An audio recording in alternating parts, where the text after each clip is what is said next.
This is really difficult to speak on this bill, and it's very difficult to vote for it.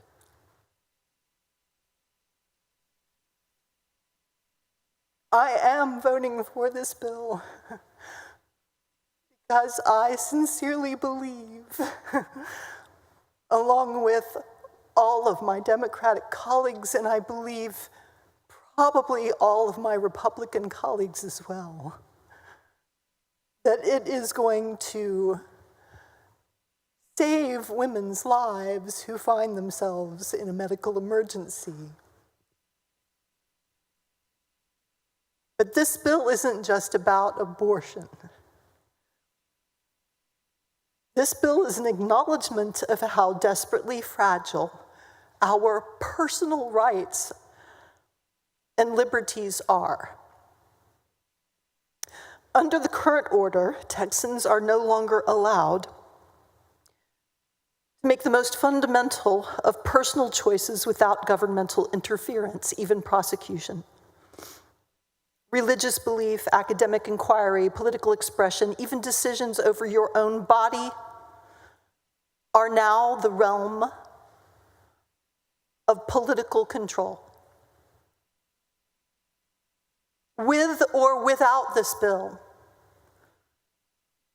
Texans can no longer decide for themselves whether, when, and with whom to have children. Every pregnancy must be taken to term unless a physician, if you can get to one, makes a determination that your life or your major bodily function is at risk. You cannot make this decision, little lady. You cannot make this decision. But a physician may be able to, under this narrow emergency medical exception. If your pregnancy falls outside of this politically determined exception, not medically determined, politically determined, you are a fugitive. If your pregnancy falls outside of this politically determined exception, you are on your own, trying to get to a territory that still provides you your right to determine whether, when, and with whom you have children. And anyone who helps you on your way is vulnerable to civil and even criminal prosecution for helping you. The sliver of hope this bill offers is that the dwindling number of Texas obstetrician and gynecologists who will still practice here will refine the circumstances that they find are dangerous to their patients' lives and major bodily functions, and that the Texas courts will corroborate these refinements. Texas women will be reliant on Texas doctors and Texas courts. Texas women will not have a say.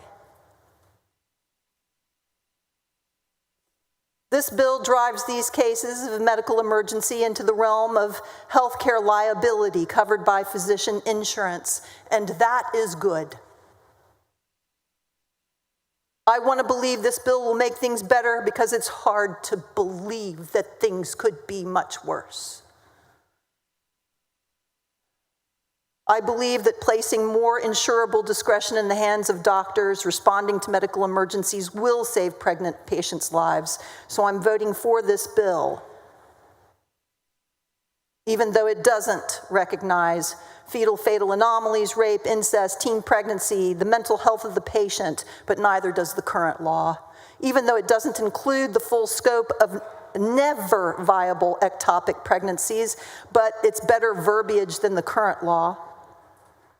Even though it doesn't remove the threat of prosecution for doctors, nurses, friends, and family under existing state law.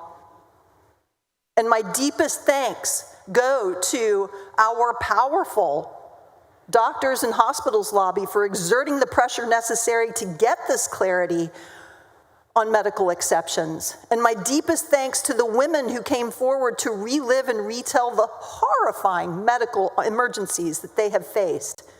It is unfortunate that this bill gives relief to the doctors and does nothing for Texas women. As you yourself said, Senator Hall, who's not here,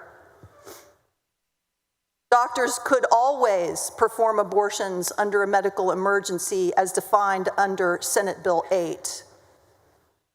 So this bill actually doesn't provide greater relief to Texas women.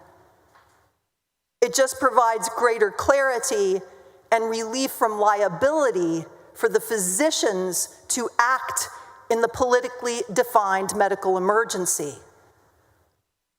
But that does nothing for Lauren Miller and her trisomy 18 pregnancy. It does nothing for Caitlin Cash and the skeletal dysplasia that her fetus had. It does nothing for Dr. Austin Denard, Samantha Cassiano, Lauren Van Fleet, Dee Allen, and Lauren Hall for their pregnancies with anencephaly.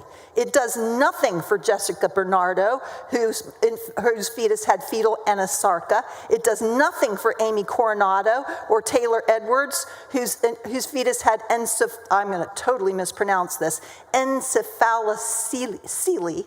And it does nothing for Kimberly Mazzano, whose fetus had limb-body wall complex. The narrow window is made clearer by this bill. In the desperate hope that this bill will get desperate women the care they deserve, I will vote for it. But this policy is no less cruel for being made more clear.